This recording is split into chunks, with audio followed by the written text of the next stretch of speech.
saya bilang sesuatu yang saat ini masih saya anggap hoax ya.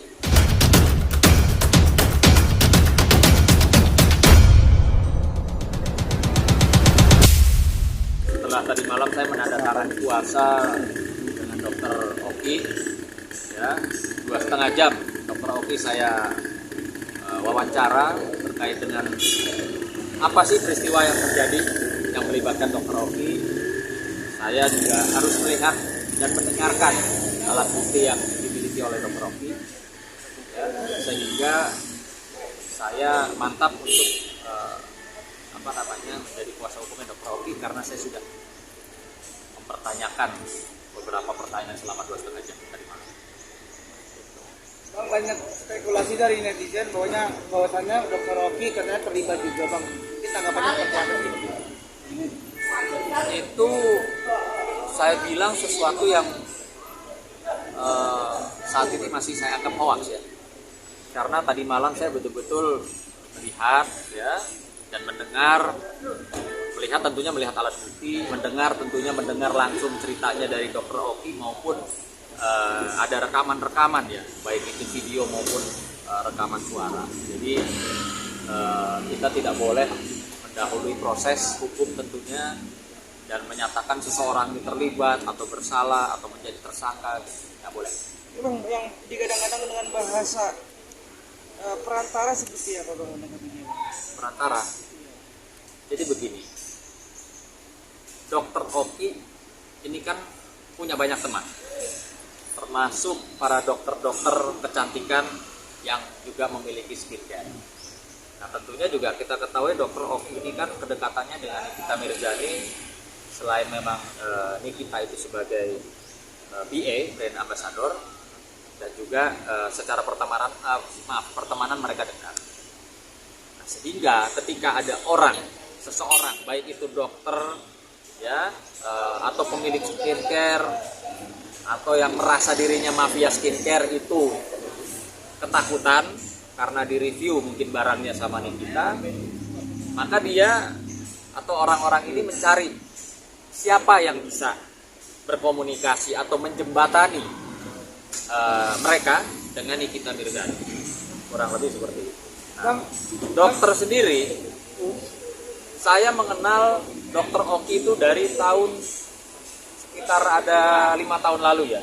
Saya tahu karakter beliau itu orang baik, beliau orang gak enakan, beliau tidak suka ribut, beliau orang yang kepingin semuanya baik. Nah, jadi perlu diketahui teman-teman bahwa akibat dari kebaikannya dia, gak enaknya dia sama teman-teman yang sedang berseteru, maka dia mencoba menjembatani, ya. Jadi saya garis bawahi menjembatani, bukan ya ada niat yang lain-lain. Karena dibuktikan tadi malam, Bang, sampai keluar air mata sedikit ya. Saya tidak pernah menikmati atau menerima apapun atau meminta apapun dari orang-orang yang berseteru.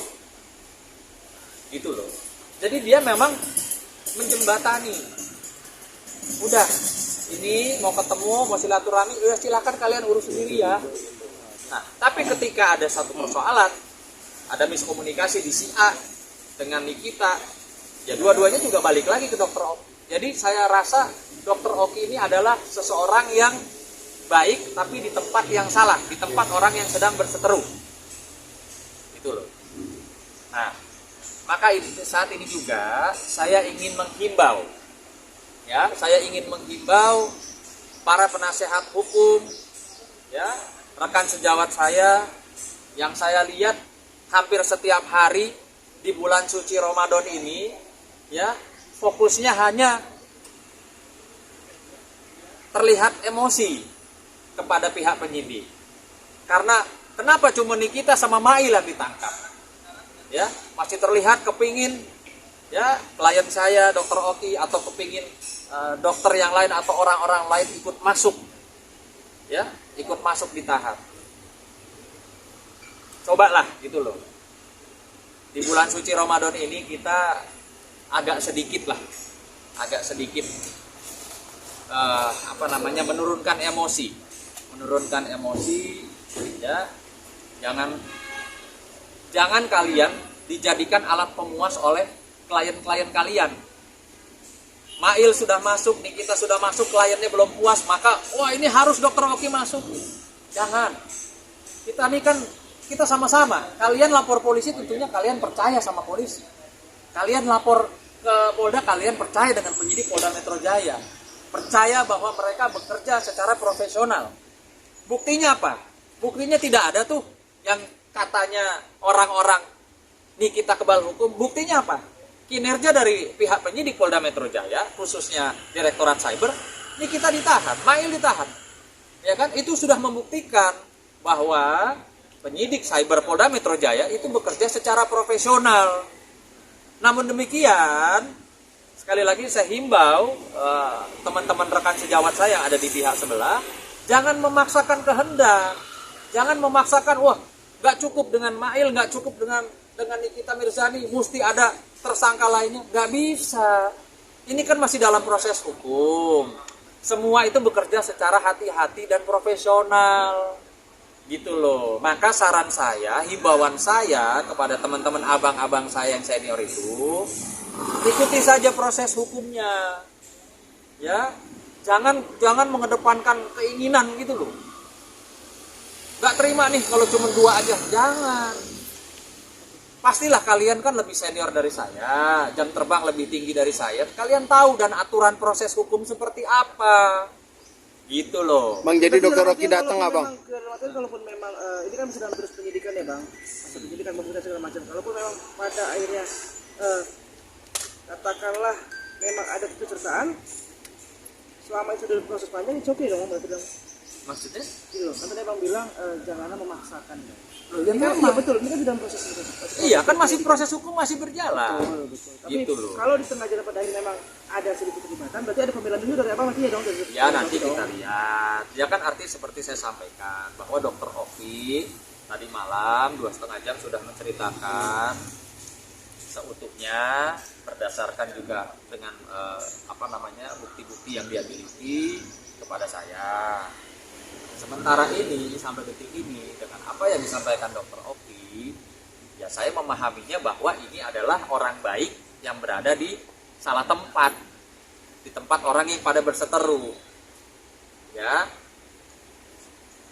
kita ngomong yang bener-bener aja deh, ngomong aturan hukum juga ya. Sekarang saya mau tanya, ya, dengan mengeluarkan uang 4 miliar, dengan merekam-rekam sehingga adanya rekaman. Pertanyaan saya, apa sih gunanya merekam seseorang?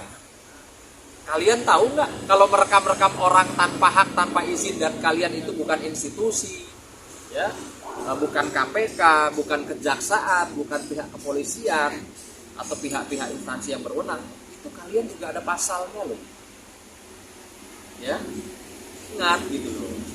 Jadi tolonglah sekali lagi jangan berlebihan.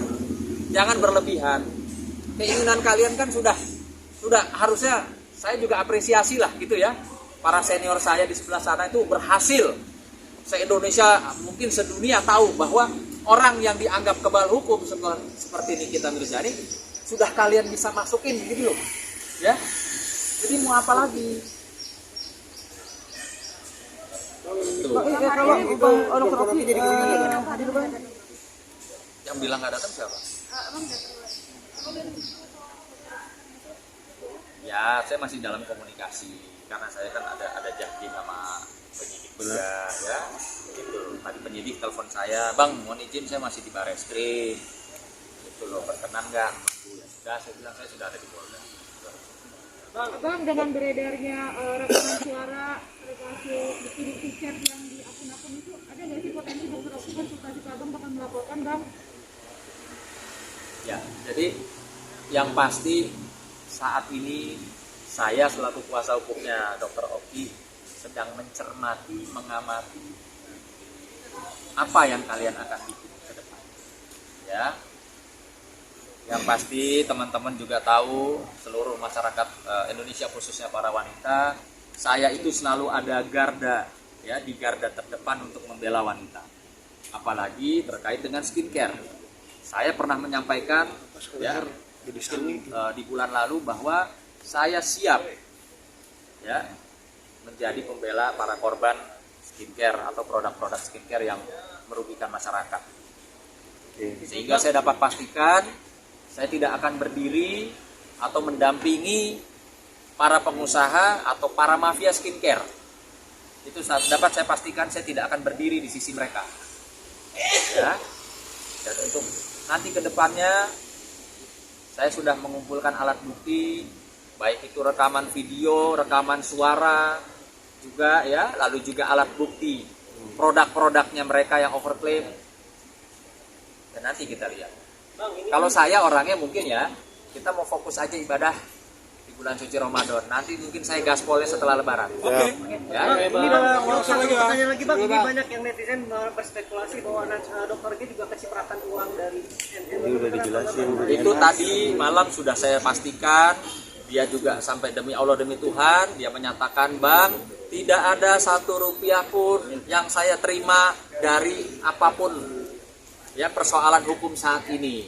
Bang, saya punya 70 outlet klinik kecantikan bang. Saya sudah lebih dari cukup bang. Ya, ini saya kutip pernyataan dari Dr. Oki. Saya lebih dari cukup punya uang daripada saya harus ambil uang dari hasil begitu-begitu. Demi Allah bang, saya hanya menjembatani, menyambungkan mereka untuk bersilaturahmi, untuk berdamai. Ya, nah ini buktinya. Tadi malam juga Dr. Oki menyampaikan kepada saya, Bang Sunan, bisa nggak sih didamaiin Mbak Fitri sama Nikita Mirza? Coba bayangkan. Artinya memang orang ini orang baik gitu loh. Nggak seneng huru hara, nggak seneng ribut, apalagi mau meres-meres orang. Orang udah kaya kok meres gitu loh. Jadi jauh lah, jauh. Ya, saya dapat pastikan jauh.